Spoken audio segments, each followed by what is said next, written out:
Seven stages of delegation in project management. So, bago ka mag-delegate sa ibang tao, meron ka munang 6 na stage na pagdadaanan. Ito yung tell. Sabihin mo. At kailangan, pag sinabi mo, mapaniwala mo siya, ma-convince. Ma-sell mo yung gusto mong mangyari. And then 3, kokonsulta ka muna. Na-sell mo, magko-consult ka na ngayon. After you consult, then mag-a-agree kasi hindi siya pwedeng mag-agree hangga't hindi siya naniniwala. That is why nauna yung sell bago yung agree.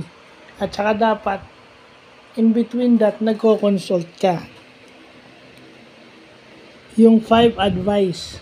Diba? Siyempre, i-delegate mo, sasabihin mo sa kanya yung na-experience mo.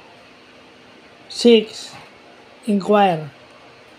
So, magtatanong ka. Kumbaga, confirmation o sigurado ka ba, ganyan. And then, pinakahuli na yung delegate. Ibibigay mo na sa kanya yung trabaho. Pero yun na nga, pag dinelegate sa'yo, accountable ka dun sa tao na yun.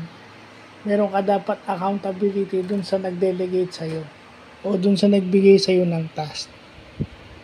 So yun, buti na papag-aralan natin yung 7 stages of delegation na napaka-importante. So, yun lang po.